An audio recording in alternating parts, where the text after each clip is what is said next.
Começa agora o programa que dissipa mitos e enfrenta até os temas mais difíceis do mundo da cerveja. Apresentado pelo grão-mestre das piadas ruins, Henrique Boaventura. Posso falar a besteira que eu quiser aqui, que tá tudo em casa. Na companhia de pessoas mais inteligentes que ele. Esse é o Braçagem Forte.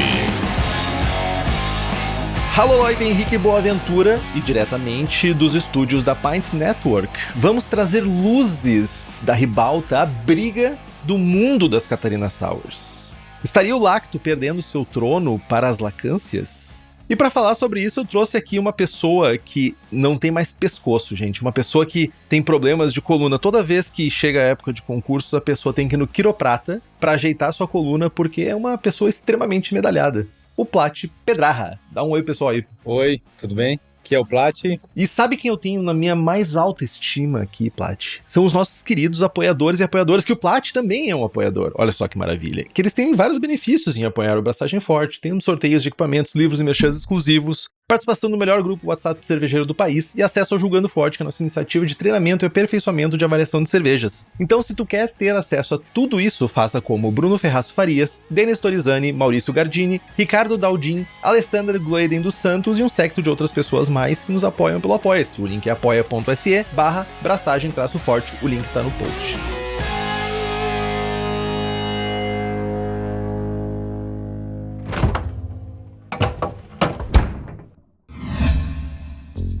E olha só essa novidade, hoje abre o Cofre Forte. Para quem não conhece, é uma parceria que o Braçagem Forte tem com a Levitec. E a ideia é bem simples, a Levitec tem um banco de micro-organismos que não estão em nenhuma prateleira de brew shop. Coisas que a maioria dos cervejeiros e cervejeiras nunca vai ter acesso. Só quem ouve o Braçagem Forte que vai.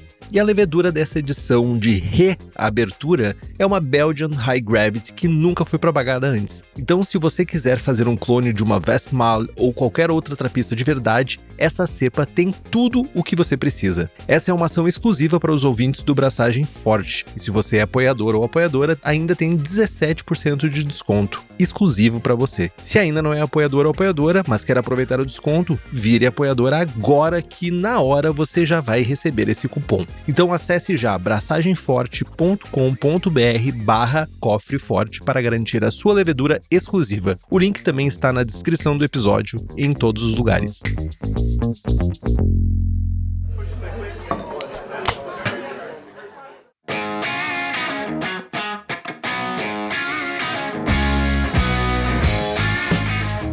Contextualizando, quando a gente fala de Catarina Sour, se você vai lá ler, a gente já sabe que é uma cerveja ácida, que tem fruta, que vai ter uma cor bem bodosa, bem chique, assim, uma cor diferente das cervejas que a gente está acostumado, e ela vai ser muito refrescante. Mas por trás dessa simplicidade, né, de explicar a cerveja, tem uma decisão técnica que ela guia mais ou menos essa cerveja, que é de onde, né? Como que a gente vai fazer essa acidez aparecer na nossa cerveja? Aí vem aquela questão, né? Que, tipo, historicamente, a gente fala de usar lactobacilos, mas que hoje em dia a gente também tem leveduras acidificantes, né? Ou leveduras que também geram ácido lático durante o processo fermentativo. E também tem aí interações com a fruta e tudo isso. Então, hoje, a ideia é a gente colocar com uma pessoa que já usou isso, que já abusou de ambas os micro-organismos, para a gente entender qual é o melhor caminho, ou se tem o melhor caminho para o uso deles. Mas antes disso, por favor, Plat, te apresento pro pessoal. Olá, sou Plat Pedraja, sou cervejeiro caseiro. Comecei com essa aventura com um amigo que fez um curso em Vassouras, no Rio de Janeiro, ali por 2007, 2008. Fazia alguma coisa, fiz muita cerveja ruim, quem sabe por aí vem a questão de acidificar as coisas, né?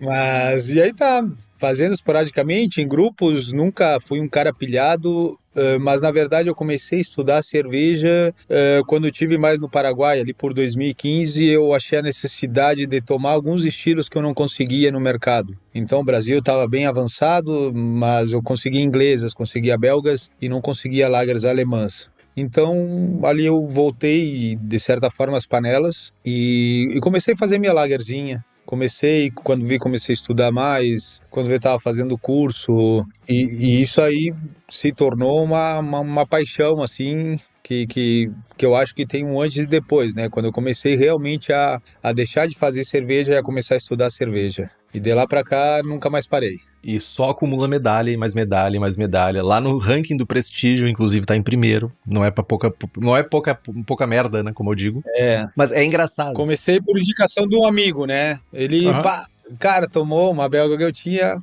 Vesvleteri, parece. Digo, para, né, meu? E o cara era juiz, ele tá, manda tal coisa. Eu digo, será? Aí eu mandei uma amostra pra um campeonato, ganhei ouro. Aí mandei para outro, ganhei também, e comecei a fazer e a aprender bastante sobre campeonato, concurso, né? Uhum. Não é só fazer cerveja, é logística, é engarrafamento, é processo, é detalhes e, bom, a coisa foi pegando forma, não tinha muitos campeonatos também, né? Era 1 ao ano, 2, hoje tem bastante coisa, enfim. E tá sempre ganhando. Mas, abusando já dessa qualidade, né, de ganhador de concursos, isso dá uma visão para as pessoas de que tu sabe fazer as coisas, né? Então, por causa disso, o Plat veio falar sobre uma das categorias que ele mais ganha medalha, que é a Catarina Sauer, e aí com esses 2 micro-organismos. Mas antes de a gente entrar nessa comparação, né, só dar uma explicada bem rápida pro cervejeiro que tá ouvindo e a cervejeira, o que seria uma Catarina Sauer bem feita? Que seria basicamente o que diz no guia, né? Uma cerveja refrescante de trigo, ácida, com frutas que possuem caráter de frutas vivas, acidez limpa e uma fermentação limpa. De linhas gerais seria isso daí, né? Eu acho que tem vários pequenos detalhes, mas seria como ela foi lançada no cronograma. E esses detalhes eu entendo que também estariam relacionados a essa questão, né? Tipo, o que é mais importante nessa cerveja? É a acidez? É a fruta? É ser refrescante? Ou é um equilíbrio entre todas essas variáveis, né? Uma amarração dessas variáveis? Toda cerveja é equilíbrio. Toda cerveja tem que ser agradável para tomar. Então, se tu fizer uma acidez perfeita e tu não acertar a fruta, vai destoar, tu vai matar a acidez.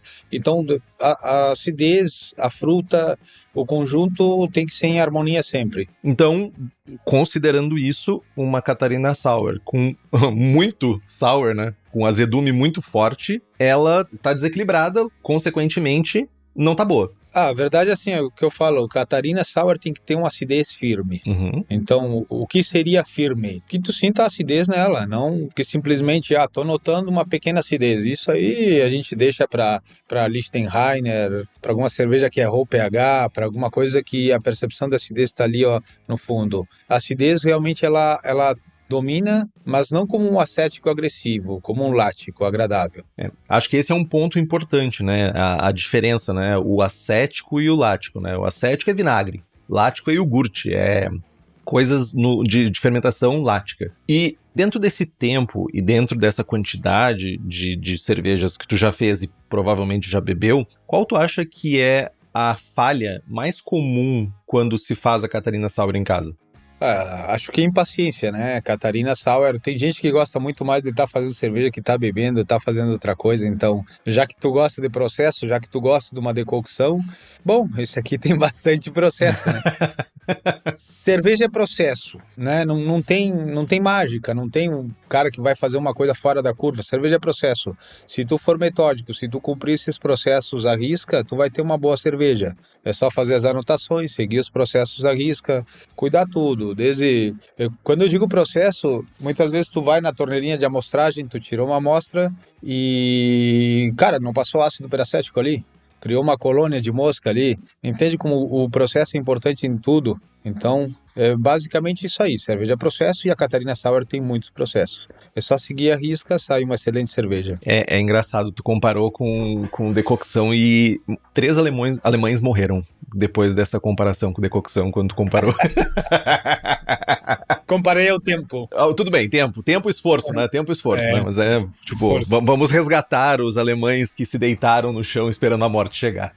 Cara, mas vamos lá. A gente precisa, antes ainda, entender o que é acidificar uma cerveja, né? Quando a gente fala, Plat, que uma cerveja é ácida, e eu sei que a gente já tem um programa específico sobre isso, mas eu acho que eu gosto de ser bem didático, porque todo programa é o primeiro programa de alguém. E aí eu gosto sempre de que esse programa seja suficiente para as pessoas. O que está acontecendo de fato quando a gente fala que uma cerveja é ácida? O que acontece realmente? Tecnicamente, reduzir o pH da cerveja, sendo com ácido lático, fosfórico, lactobacillus, lactância, malte, entre outros. E aqui nessa ordem, se for para Catarina Sour, eu iria em lático, malte em segundo lugar e lactância em terceiro, né? Ó, já temos uma preferência. Já estamos vendo que ele está se direcionando, mas enfim. Pro estilo, sim. O pH sozinho, ele não explica a sensação de acidez que a gente tem na boca, né? Ele não vai ser o único responsável por isso, né? Não. Que fiz uma explicação lógica assim, ó. É a concentração maior de ácidos livres, de íons de hidrogênio, né? Reduzindo o pH, criando percepção sensorial de acidez. Então, a sensação depende muito de uma série de fatores, né? Acho que tu até enumerou, né? Sim. Eu gosto de citar um belo exemplo de quem gosta de cervejas ácidas, é fazer uma Berliner Weizen. Sabe, a Berliner é limpa, é linha reta e tu deixa a acidificação brilhar. E é incrível como o lacto ele tem um protagonismo enorme quando ele é o principal alvo, digamos assim, né? Tanto em acidez, em aroma, em características, em tudo. Eu diria até, Plat, que é uma cerveja a ser feita antes de fazer Catarina Sour, para entender a questão da acidez. Realmente, isso que tu trouxe, eu concordo muito que a acidez, quando faz uma Berliner Weiss bem feita, lógico, uma Berliner Weiss bem feita, com ou sem adição de breta, né, se tu for fazer uma histórica ou não, é uma cerveja em linha reta, que hoje em dia também teria a Straight Sour também, né, que é uma cerveja base, um estilo base para outras cervejas, mas é uma acidez reta, tu consegue entender realmente o que está contribuindo a acidez para aquele mosto, né? Acho que é um bom caminho a ser seguido, né? Mas aí, vamos lá, o que mais vale pro cervejeiro caseiro? É a gente medir o pH ou provar e ajustar sensorialmente? O que na hora de fazer a cerveja, o que vale mais? Eu acho que as duas coisas, né? Para tu aprender, tu precisa medir para saber. Uma coisa, como cervejeiro, tem um momento que tu tem que avançar também como sommelier, né? Do entendimento da cerveja, das percepções e as duas coisas valem a pena. Eu acho que tu tem que medir para ter conhecimento em causa, saber que o pH tá ali e fazer uma análise. Nossa, essa aqui chegou a tal, que estranho. Parece menos ácida, que sabe tomar num momento diferente do dia também, né? Uhum. Entende essas coisas. Então, eu acho que os dois fatores ali são importantes, né? Tanto a percepção como a medição do pH. Nada como tomar a cerveja depois de escovar os dentes para te ver a diferença que faz o pH da boca para uma cerveja, né? Muda o pH da boca, muda totalmente a percepção. Entrando já no universo dos micro-organismos, a gente tem o método clássico, historicamente clássico, se dá para chamar historicamente clássico para a Catarina Sour, que tem pouco tempo de vida, né? Que é fazer a acidificação com lactobacilos. Quando a gente fala em lactobacilos, a gente tem uma miríade de cepas diferentes, né? Mas a gente vai generalizar como lactobacilos. Então, o caminho clássico é basicamente acidificando o mosto, fazendo kettle sour, geralmente também é o caminho mais comum, que tu vai produzir o mosto, tu vai inocular o lactobacilo, tu vai esperar acidificar, depois tu ferve, depois tu pega, manda, né, isso novamente pro fermentador depois de ferver, faz o processo comum de fervura barra amargor, etc, etc. E esse método é o mais comum, porque que ficou... Mas tem uma razão para ele ter ficado tão associado ao estilo, porque o BJCP não costuma ser tão descritivo quanto a processo, né? Na verdade, no BJCP consta que o método é Kettle Sour. Exato, mas tu tem uma razão para isso, porque raramente eles tomam lado, né, em processo, né? Geralmente eles dizem ingrediente. É que, na verdade, assim, quando tu pega a literatura da Catarina Sour, que basicamente não existe... Quando tu pega aquela literatura que não existe, sim, vozes da minha cabeça. Claro, fora um grupo de cervejeiros ali, alguma coisa, tu não tinha informação se tu não tivesse nesses grupos. Então, quando tu procurava alguma coisa, sempre se destinava nos fóruns, era Kettle Sour. Então, tu entendia que a única forma de acidificar era dessa forma, né? Então, eu acho que aí pegou um caminho e que todo mundo seguiu, né? Um caminho simplificado. A gente mora num país tropical, né? Então, muitas literaturas não se aplicam ao nosso uso. Eu digo, cara, se tu quer contaminar tua bombona, deixa ali na bombona a 40 graus ali que, cara, num dia e meio, 2, com a nossa temperatura aqui, tu já tem teu Kettle Sour ali, Natural. sem muito equipamento também, né? Então, a gente consegue manter a temperatura quente aqui tranquilo. É que as pessoas têm aquela visão de que o mosto é inerte, né? Que não existe nada ali, né? Não, aquilo ali tá cheio de micro-organismos. Por isso que a gente ferve, inclusive, que é pra... Não é nem com a intenção de deixar inerte, é com a intenção de deixar o micro-organismo que a gente quer que trabalhar melhor. Mas explica pro pessoal o que é o tal do Kettle Sour. Como é que funciona um processo padrão de Kettle Souring? Um processo padrão é uma mosturação padrão de cerveja. Quando eu falo padrão, de forma geral, tu quer uma cerveja mais seca, tu vai deixar ela mais seca, não tem nada de especial em questão de mosturação. Tu vai chegar na fervura e vai fazer uma fervura de 15 minutos para esterilizar. Mas eu sei, até indústria que não faz esse processo, e aí tá ok, eles têm equipamentos, refrigeram bem rápido, fazem com malte também, na maioria das vezes, que é muito mais fácil para eles, né? Então é basicamente isso daí, é deixar numa temperatura onde o lactobacillus esteja confortável, onde tu esterilize a maioria dos outros compostos para manter uma acidificação limpa. Já fiz acidificação que não ficou tão limpa, principalmente as de malte, né? Uhum. E depois é acompanhar o pH. Aí o ideal é tu ter um pHmetro, mas eu sinceramente, eu estraguei meu pHmetro nas últimas ali, essas aqui que estão ganhando tudo. E eu sabia que em 2 dias ele ia me entregar aquilo. Então eu dei 48 horas, experimentei e digo, tá podre, tá bom. Estragou já. E aí digo, tá, segui com o processo, sem medir absolutamente nada, porque eu sabia... Eu já tinha um padrão e eu sabia que isso se dá nesse determinado momento. Como eu estava sem pHmetro, eu acabei pegando experiência e fazendo uso dela nesse sentido, né? Fiz a fervura de 45 minutos ali para esterilizar, ou muitas vezes que o pH cria um efeito tampão, né? Porque é o que eu falo, tu não lava a panela no dia, veja a mágica acontecer. No dia seguinte tem um filme. Então a fervura não mata totalmente, mas neutraliza, assim, a fermentação lática. Não mata tudo, mas mata bastante. É isso, né? Sim. E como tu falou, né? O principal ponto aqui de fazer a fervura antes da fermentação principal é isso, né? É limitar os micro-organismos que vão atacar aquele mosto pós-fervura, né? Claro, não falei detalhes aqui técnicos também, né? De colocar tampa, de colocar um filme, né? Isso aí que pode ser um pouquinho mais chato para quem não tem um equipamento, mas eu acho que dá para adaptar, purgar CO2, ou deixar purgado o CO2 e, sei lá, dar uma purgadinha, 12 horas vem ali, dá outra purgada ali para tentar tirar um pouco do oxigênio, porque o oxigênio pode te dar uma série de outros micro-organismos, né? O acético é um deles que gosta de aparecer ali. E então tu quer um caráter mesmo lático, iogurte, né? Uhum. Então manter o mais limpo. Quando se fala fermentação, é fermentação lática e fermentação depois no fermentador, no moço, né? E também tem a questão de baixar levemente o pH, né? Antes da acidificação per se, para não ter a ação da protease, se não estou enganado, diminuir a ação da protease, né? Sim. Teoricamente, sim. Eu, na prática, não aplico isso.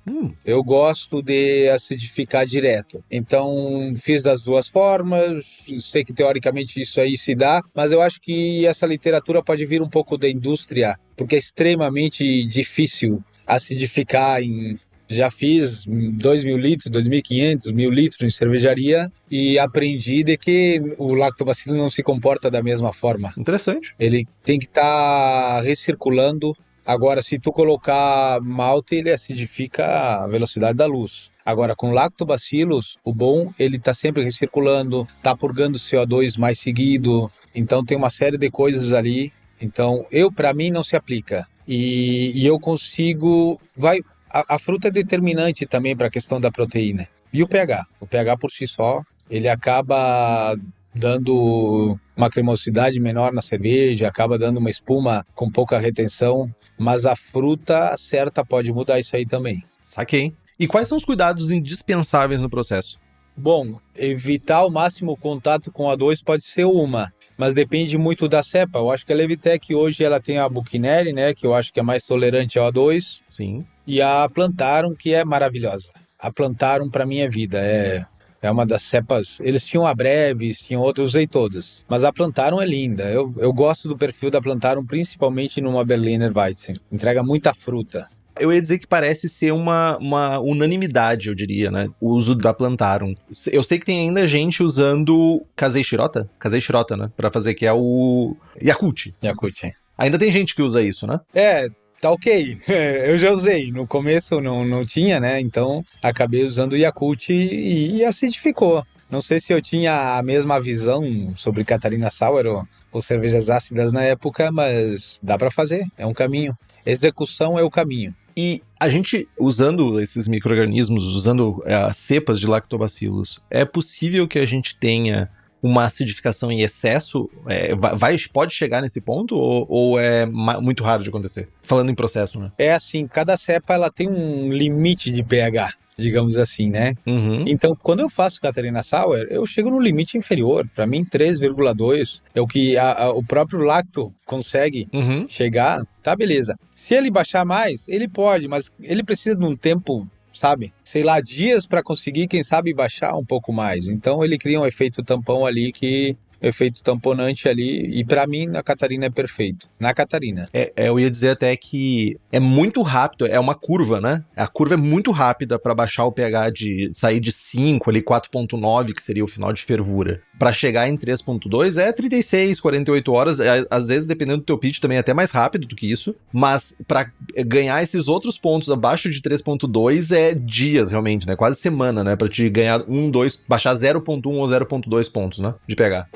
O 5.1 ele também tem um efeitinho tamponante, ele dá uma segurada, ele se adapta ao ambiente ali ele tem um tempo, daí sim que ele desce em linha reta. E nos últimos 20% também, é mais devagar. Então, digamos que tu tem umas 6 horas de adaptação, aí ele tem 24 horas que ele cai muito, e depois é um pouquinho mais arrastado até ele chegar no range inferior. Ele para em 3,5 e vai ali 3,4, 3,3, 3,2. Ao menos tudo que eu testei se comporta de forma parecida. Boa. Então, basicamente, eu acho que a gente, dando uma amarrada, né? Ele é um método bem conhecido, a gente tem bastante documentação, relativamente previsível. A gente tem um controle, né, sobre ele, porque a gente faz a fervura e consegue parar o processo de acidificação. E pro estilo que a gente está criando aqui, ou melhor, fazendo, que é a Catarina Sour, funciona muito bem porque tem um resultado esperado, né? Neutro, às vezes até um pouquinho mais frutado, que complementa a fruta, que é o ideal para uma Catarina Sour. Agora, também tem algumas coisas contras, né? Que não é o que tu falou. Pra quem gosta de processo é muito bom. Pra quem não gosta é muito ruim. Porque tem um processo extra. Ocupa a panela por mais tempo. Mas não chega a ser um problemão pra quem faz cerveja em casa. Porque, tipo assim, tu não tem uma linha de produção em casa. Se você tem, tá errado. Você deveria ser um profissional. Tipo, a gente precisa ter esse controle de temperatura durante o processo de acidificação. Porque a gente precisa manter uma temperatura um pouco mais alta. E regiões no sul, principalmente, pode ser um problema. Porque tu vai precisar esquentar. Então, são prós e contras.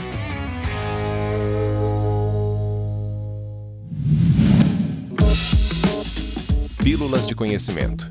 Apresentado por Levitec. Kettle Sour tem uma armadilha clássica. O pH demora a cair. O cervejeiro acha que travou e faz a fervura cedo. Mas o lacto tem uma fase de adaptação e a queda acentuada vem depois. A outra pegadinha é o oxigênio. E aqui, a escolha da cepa importa. A Brevis exige ambiente anaeróbico rigoroso. Qualquer descuido e o processo vai por água abaixo. Já a Buchneri tolera baixas concentrações de O2, dispensando a cama de CO2. Dependendo do seu setup, uma pode ser muito mais adequada que a outra e as duas estão disponíveis na Levtech. Conheça em levtech.com.br.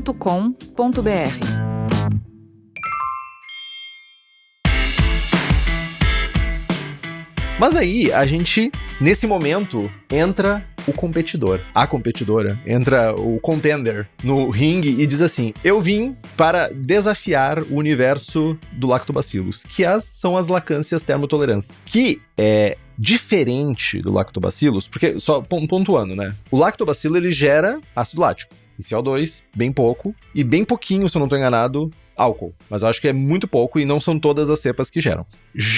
E para te fazer o álcool, não é, para gerar o álcool, tu tem que usar uma Saccharomyces, ou seja, são duas fermentações, uma lática e uma por Saccharomyces, uma fermentação alcoólica. Já quando a gente entra no mundo das lacâncias, ela é uma levedura. E ela tem um efeito muito interessante. Ela consegue fermentar açúcar, produzir álcool e também produzir ácido lático. Ela tem um metabolismo que, se eu não estou enganado, a ordem ela começa gerando ácido lático e termina fazendo com uma fermentação alcoólica.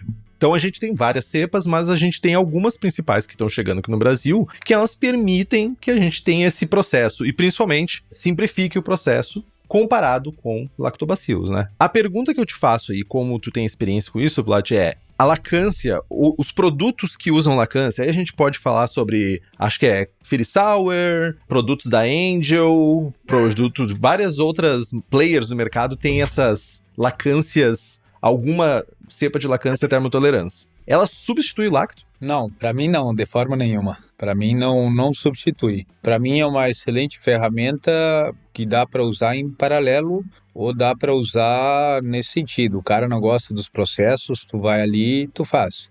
Alguém tem que me demonstrar que conseguiu um resultado que eu não consegui ainda com elas.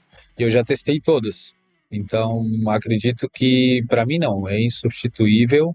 E no caso, falando de Catarina Sour, né? Eu acho que ela se aplica de forma maravilhosa em outros estilos. Por exemplo?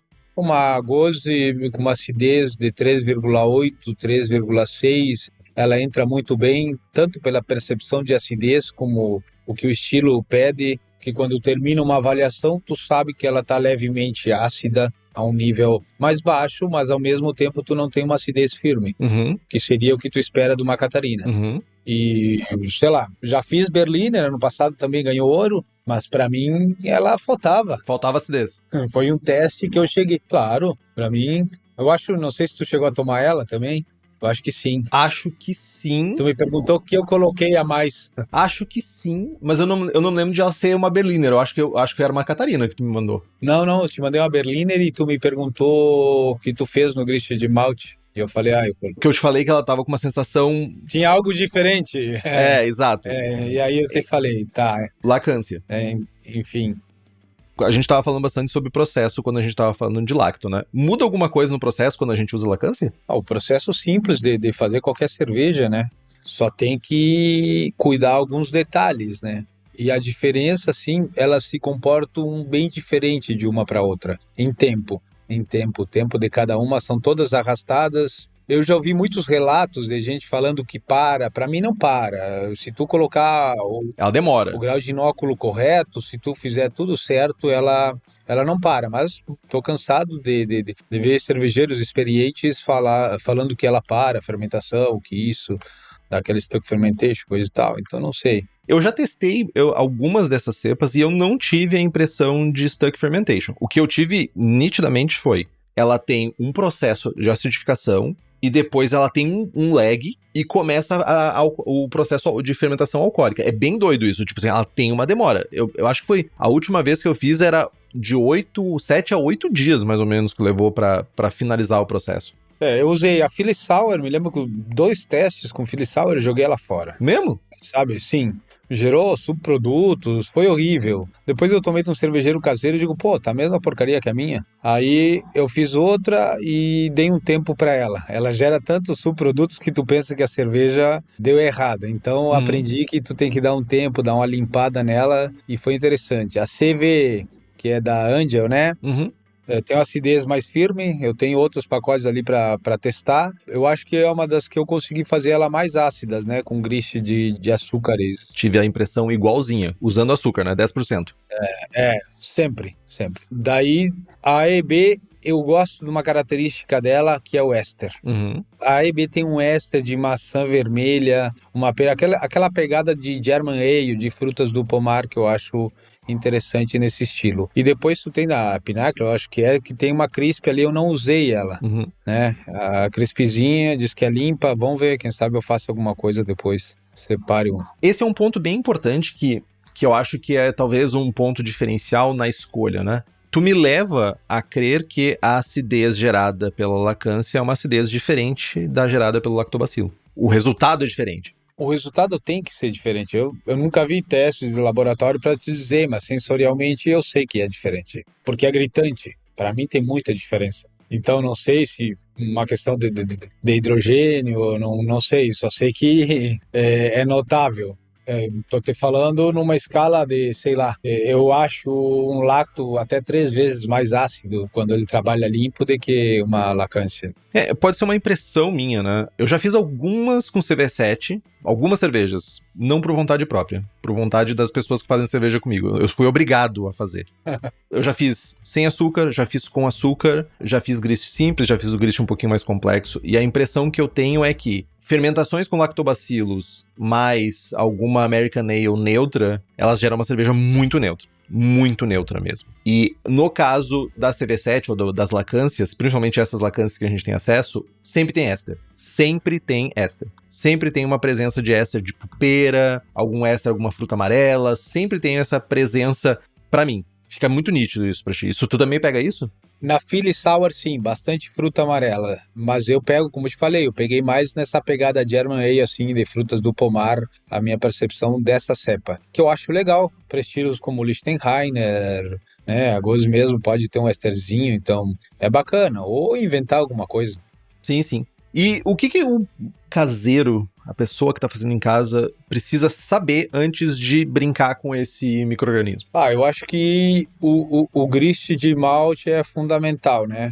Eu acho que é fundamental o uso de sacarose ali, de um açúcar simples, né? Porque metabolicamente, para ela acidificar, ela se dá muito bem consumindo açúcares simples e acidificando bem. E aqui vai uma jogada. Eu quero acidificar pouco, eu coloco 5% de açúcar. No caso de uma Gose, de uma Lichtenheiner. Eu quero fazer uma Catarina ou alguma outra cerveja, aí eu coloco 10%. Acima disso, eu nunca testei, né? Porque aí tu já entra numa área de risco ali que não sei se vale a pena. Eu vi gente testando com 20%, mas eu não me lembro exatamente do resultado que tiveram, assim.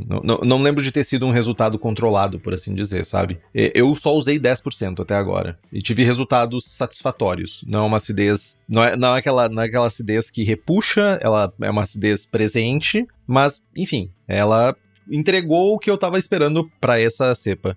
Então, os prós da lacância: simplifica o processo, tu vai evitar o uso de bactéria na produção, não sei se isso chega a ser um grande problema, vai ter esse perfil aromático que é muito próprio dela, que dependendo do estilo é uma vantagem, né, o uso, e principalmente eu acho que traz uma facilidade para quem tá querendo começar de usar um processo simples, né, inocula, fermenta e deu, né. E também tem essas questões do que a gente estava conversando aqui, que podem ser um problema, né? Não acidificar o suficiente, pode ter um perfil sensorial que não é exatamente o perfil que tu tá buscando para uma cerveja ácida, ela não tem ainda tanta documentação, não é tão testada pelos cervejeiros caseiros, a ponto de a gente ter uma documentação que a gente possa ler e confiar, né?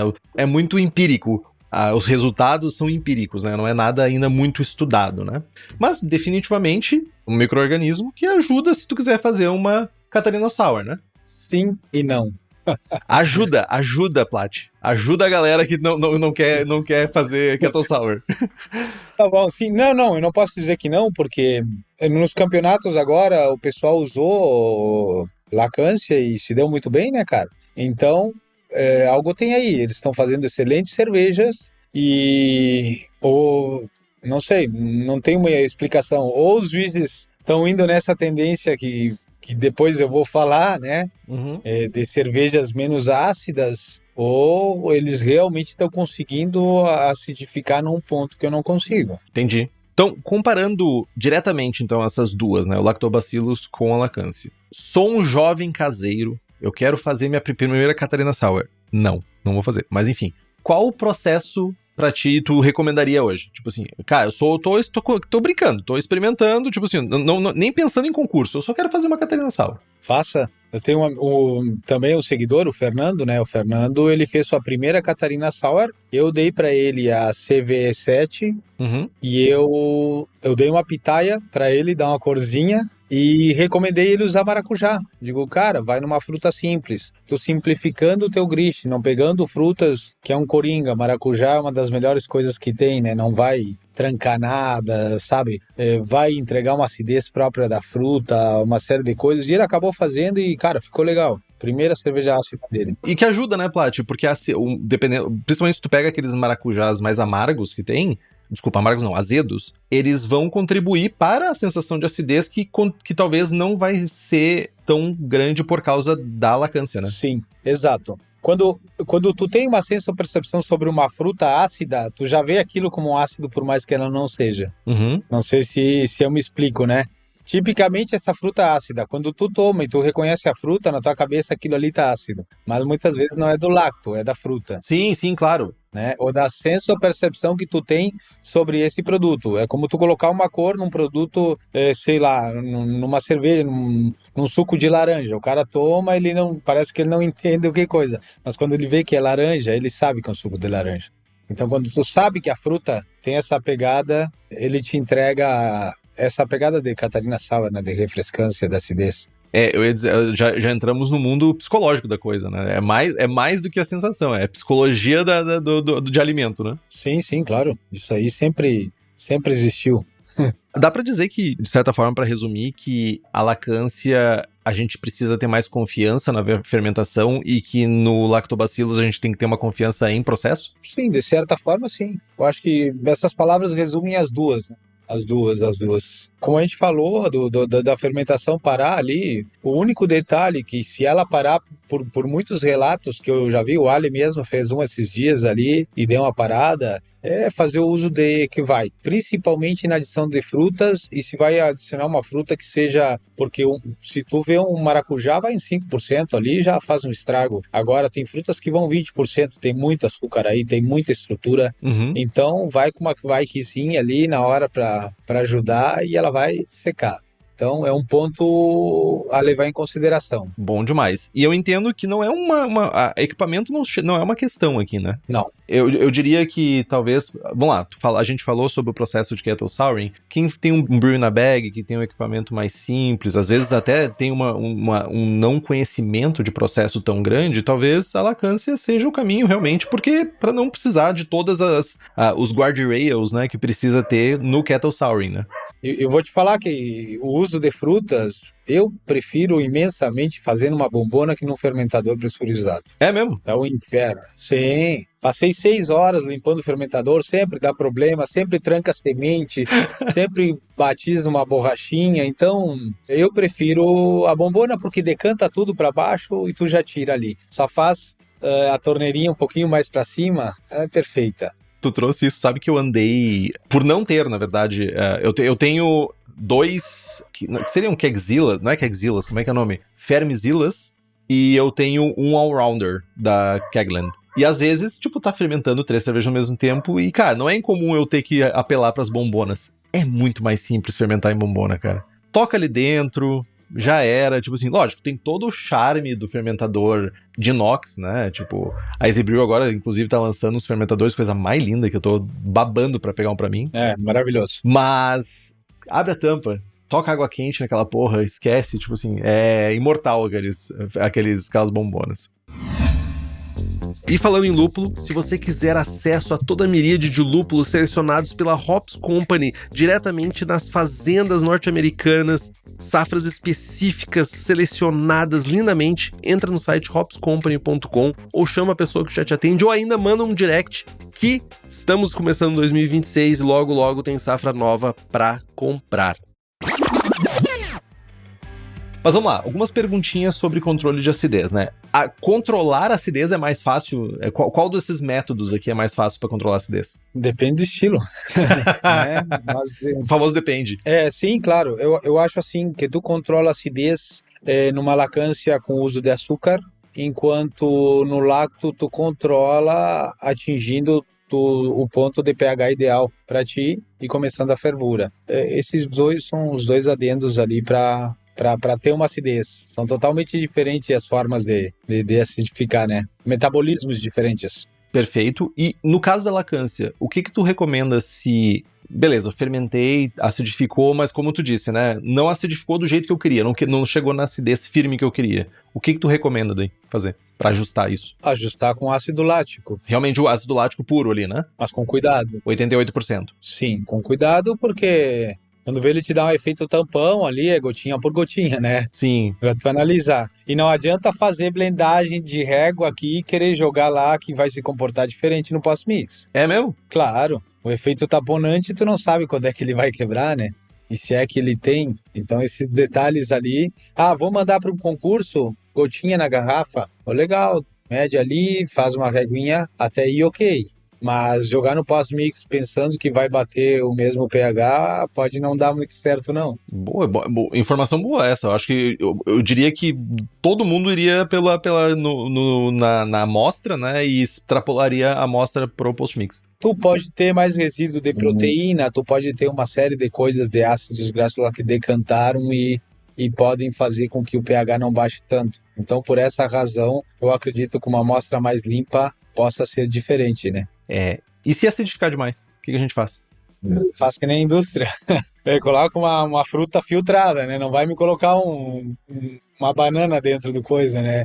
Então faz filtra alguma... E quando eu falo de filtro é meio complicado. Tu tem um suquinho de alguma coisa, cara, é mais ou menos por aí, um suco, né? Uhum. Porque aí tu dá uma percepção de cor, tu melhora... Tu diminui a acidez, digamos assim, né? Colocando uma fruta ali. Citando um suco, no começo eu fazia com aqueles maguari. Maguari, maracujá, de caju, muito tomei maguari de caju. De maracujá e Yakult, cara. Pô, minhas primeiras foram assim, né? Então, beleza. Eu acho que eram boas. Porra, eu muito tomei, porque eu me lembro, quando eu comecei a namorar minha esposa, há 25 anos atrás, eu me lembro de eu chegar na casa da minha sogra e sempre tinha o maguari de caju. Daí era uma tampinha de maguari e tacava ali água em cima e, tava feito suco, velho. É uma beleza aquilo, meu. E eu sei que tem cervejarias que fazem até agora isso daí. E, cara, o suco é bom. Não, é suco, velho. Tipo assim, é a sensação. É mais estável com muita fruta. E tu consegue principalmente pra indústria, que precisa repetir, porra, meu. Tu depende disso, né, velho? Claro, tem uns que usam diretamente os do PAP ali, né? E tá ok. A gente entende que quem fabrica tantos 1000 litros faz. Não é a mesma coisa? Claro que não é, né? Mas a gente sabe. Não, acontece. É raro, mas acontece bastante.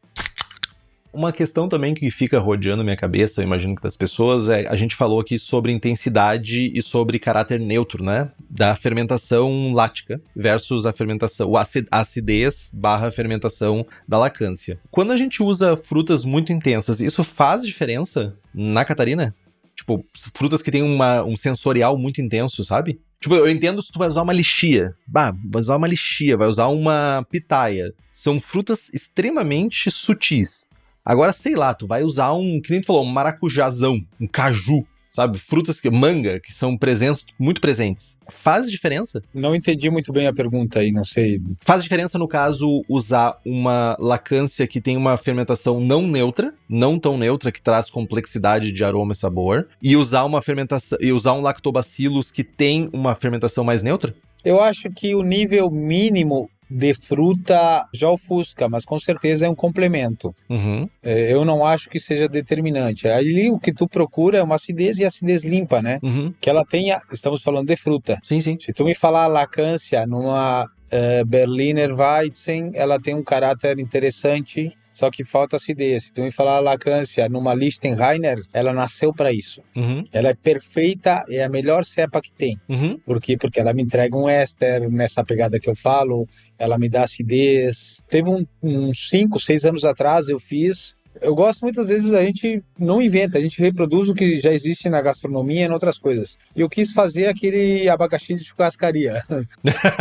Assado com um cheiro um pouco defumado e canela. Canela e açúcar. A canela eu não consegui fazer, mas depois eu vi umas quantas cervejarias replicando ela com canela. É mesmo? Olha que curioso. Digo, opa, despertei. Mas tu assou o abacaxi? Não. O único que eu fiz uma mini pasteurização, porque o abacaxi ele tem a bromelina, que a bromelina é tipo a papaina, ela destrói a proteína. Uhum. Então eu queria que ela tivesse uma cremosidade a mais, né? Eu queria que ela fosse, tivesse uma persistência de espuma melhor. Então digo, eu não vou fazer com que isso aqui afete a fruta. Então eu fiz uma base de Lichtenheiner, 100% de trigo defumado, coloquei um abacaxi no nível elevado, porque o abacaxi se sente muito mais no gosto e pouquíssimo no aroma. E não consegui blendar a canela, porque era tudo tão sutil e tênue, tava muito bonito, né? Uhum. E foi legal, foi uma cerveja, ganhou um boss, ganhou umas coisas bem interessantes. 100% trigo defumado. Sim.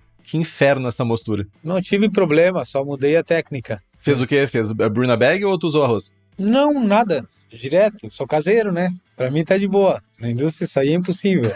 Né? Então, eu só não mexi na cama de malte, eu dava só, 3 pasadas a cada 10 minutos, já conheço meu equipamento, né? Então, não, a piva 100% também, então não tem problema, porque sou caseiro, né? Não vai querer inventar isso aí. De novo, né? Tu tem uma liberdade poética, por assim dizer, né?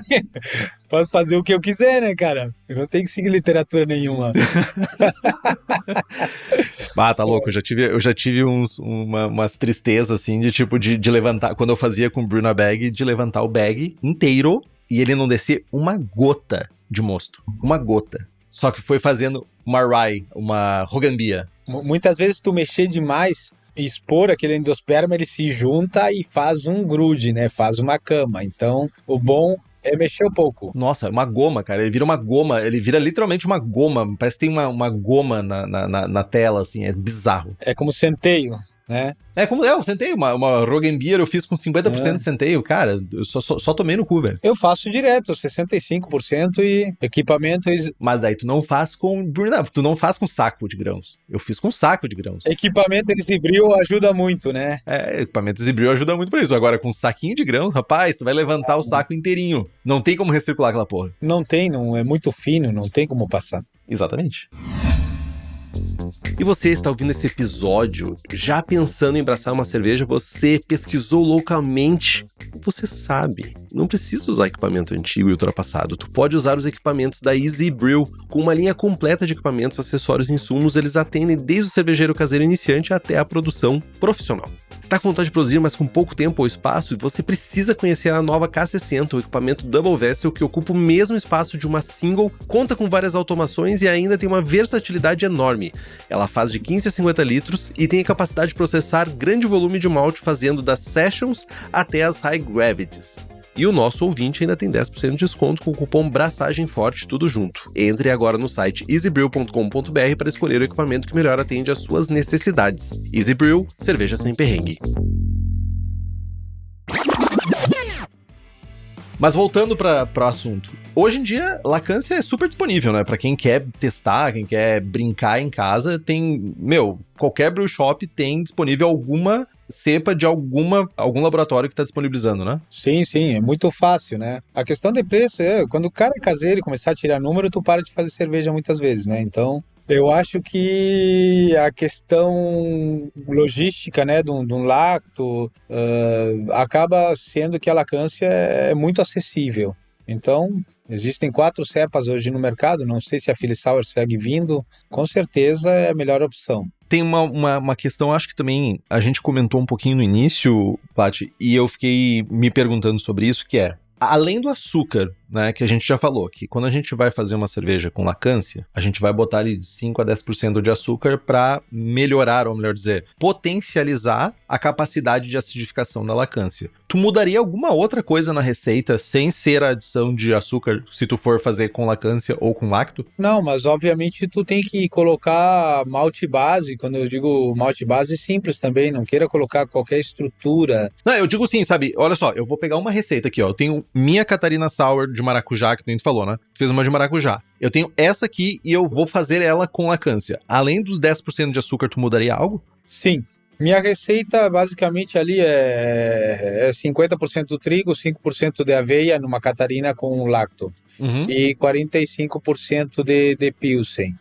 No caso, eu não colocaria aveia, que é para dar aquela veludadinha assim, e colocaria o açúcar no lugar e dividiria em 45 e 45. Ok. Simples assim. E não botaria aveia? Simples assim? Não colocaria. Não há necessidade. Até porque tem 2 fatores interessante ali, ó. A espuma, a proteína da lactância, ela se mantém, enquanto da Catarina já é uma briga, né? Existem alguns fatores ali. Da Catarina, tu quer dizer do lacto? Do lacto, exato. Do lacto em comparação ao outro, essa é uma diferença muito interessante. Esse é o ponto mais positivo da outra. Tu sabe que tu sempre consegue uma cremosidade fantástica. E aí uma espuma assim, ó, retenção de espuma excelente, sempre.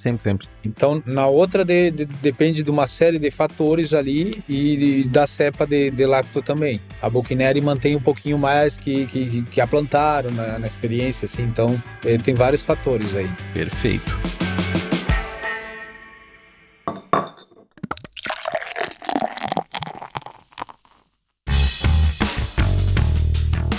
Fazendo um guia rápido, Plat, pro caseiro que tá ouvindo, né?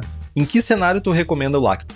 Na Catarina, basicamente. Eu acho que ela é insubstituível pro estilo, porque tu tem muitas estruturas ali, tu tem sazonalidade de frutas, tu tem pectinase, tu tem tanta coisa em jogo ali, né? Então, para mim, ela é insubstituível e recomendo sempre o lacto na Catarina. Para mim, eu, ao menos, não consegui fazer de outra forma. E onde que tu recomendaria a lacância? Bah, o cara pode inventar um estilo se quiser, qualquer coisa refrescante que não vá colocar muito caramelo, né? Porque afinal de contas, quando tu quer uma acidez lática, o caramelo não é bem-vindo, né? Se tu quiser meter um vinagre, aí sim, ok, tô de acordo.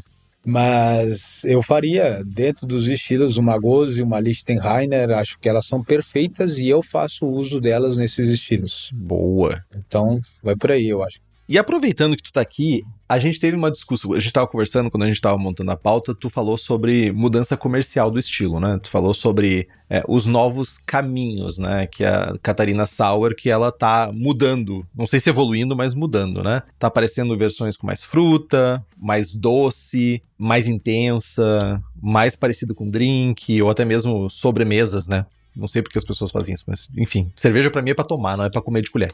Enfim, o que tu tá percebendo de mudanças em Catarina Sours comerciais? Eu não sei, a mim me dá a ideia de que a Catarina foi inspirada num chopp de vinho, né?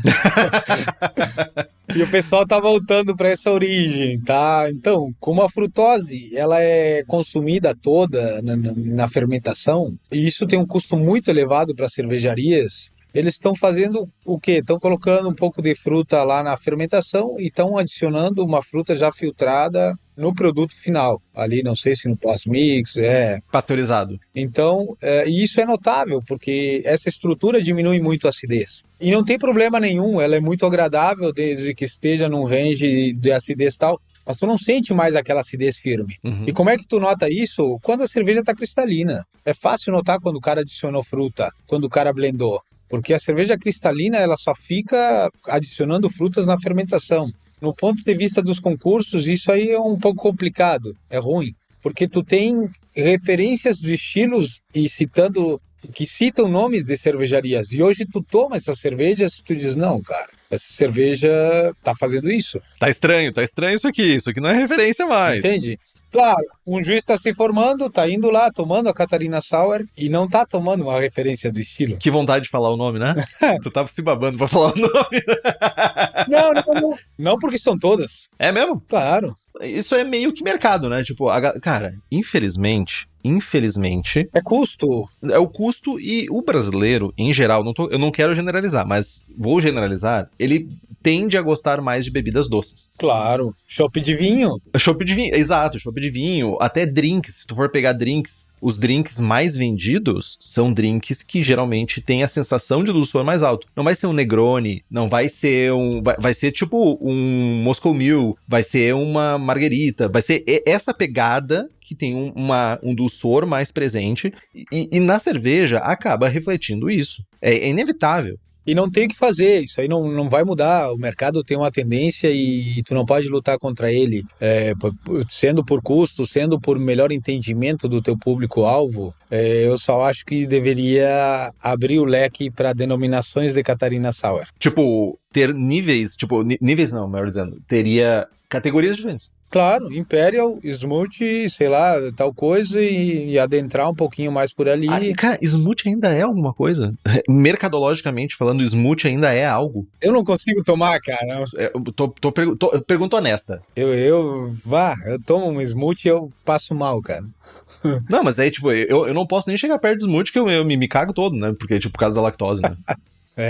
Smooth eu passo, mas simplesmente dando o estilo. Eu sei que tem muitas Imperial Sours aqui que não são aquelas California Sours, são diferentes e não estão em nenhum estilo, são maravilhosas. Uhum. Entende? Então eu acho que merece um espaço ali, merece um espaço com madeira também. Eu acho que... E tá sendo olhado pra isso, tu que tá aí mais perto do pessoal, o pessoal tem falado, porque eu sei que em concurso comercial já tem um pouco de conversa nisso, mas não necessariamente da Catarina, né?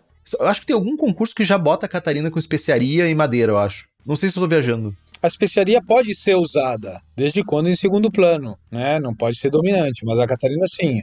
Mas isso é uma área meio cinza pro BJCP, né? O BJCP é meio cinza, né, nisso. Eu acho que tá ali no BJCP, Kiki. Tanto que a minha agora é com manjericão. Foi uma receita que eu fiz, eu acho que 5, 6 anos atrás. Ganhou ouro no Brasil Beer Cup, quando tinha a opção de caseiro, né? E aí faz anos que eu não fazia ela. E ela foi inspirada num ketchup que eu comi numa hamburgueria de goiaba com tomate. E aí eu digo, cara, isso aqui casa muito bem. Tomate casa com o quê? Com manjericão. Então vou pegar essa goiaba e vou meter um manjericão. Meu Deus, gente. Você sabe, eu sou incapaz. É muito engraçado isso. Eu vou lá, eu faço Märzen.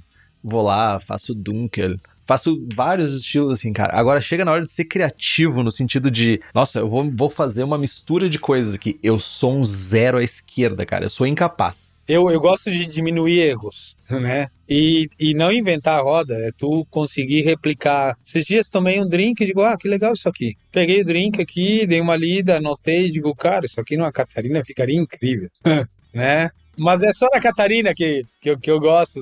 Eu acho que nas ácidas eu gosto de colocar fruta. Não é querer inventar muita coisa. Eu, particularmente, pessoalmente, não sou fã de fruta em cerveja. Eu gosto de minha cerveja. Eu não gosto de minha cerveja outras coisas. Mas, enfim, eu sou um ponto errado da curva, gente. Eu sei. Não sejam como eu. Eu nasci errado, nasci torto. Enfim, eu sou errado. Um comparativo agora que falamos ali, quando tu toma uma Berliner Weizen de alguém com sei lá, com licor alemão lá, ele se parece muito ao que tá uma Catarina agora, né? Tu mal sente acidez porque ele tá com um licor que é um xarope de açúcar. Com o Schuss, aquele Mitschuss. Então ela... horroroso aquilo, inclusive, né? É horroroso. Sim. Muitas vezes até passa demais, prefiro até que seja uma acidez de malte para compensar aquele dulçor. Tu chegou a provar a Kindle Weiss, o xarope? Não. Eu tomei e, tipo assim, cara, definitivamente eu prefiro ela purinha, sem nada de xarope. Eu acho enjoativo demais o xarope, velho. Sim, Enfim, mais alguma coisa, Plat, que a gente poderia trazer? Uma mensagem final, como as pessoas te alcançam, como as pessoas podem absorver mais do teu conhecimento? Não, na verdade não, né? Eu acho que o pessoal tem que se associar à Serva, ao Braçagem Forte, fazer, entende? Esse coletivo, a gente aprender com outros, ou muitas vezes tu escuta alguma coisa do outro cervejeiro, isso aí te agrega muito, né?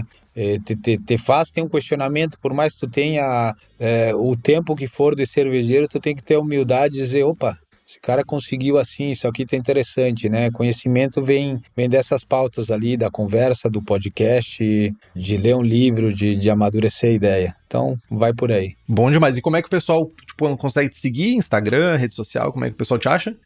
Tá lá no Insta só, Plat Pedraja, e não sei nem se tem arroba lá, só joga lá. Procure. Sempre o pessoal... Não deve ter 2. Se o pessoal me pergunta alguma coisa, eu sempre respondo ao meu tempo, respondo todo mundo quando o pessoal... toda hora eu tô conversando com o pessoal da cerveja, de coisa, trocando ideia, então estamos sempre aí. Se quiser fazer uma Catarina, façam, manda mensagem lá que depois eu... Façam Catarina, gente. Vocês têm que fazer até, sabe... Façam Berliner Weizen, façam... Aí sim, agora a gente falou daí. Eu quero, inclusive, eu tenho que fazer de novo uma Berliner com Brett. Acidifiquem as coisas. Ou façam lagers, mas enfim, aqui o programa é sobre a acidificação. Plat, agradeço enormemente o teu tempo, muito obrigado por ter trazido o teu conhecimento aqui, tuas experiências, brigadão mesmo. A porta tá sempre aberta quando tu quiser voltar. Obrigado. Nos siga no Instagram, estamos no Spotify, Apple Podcasts, YouTube Podcasts, Deezer, todos os agregadores. Se você quiser fazer um review do programa, por favor, faça, é importante. Vai fazer com que sejamos recomendados para mais pessoas. Tem dúvida, sugestão de pauta, crítica, quer anunciar sua empresa ou seu produto, e-mail para contato@braçagemforte.com.br ou mande uma mensagem para nós. É isso então, Plat? É isso aí, perfeito. Braçagem Forte? Braçagem Forte.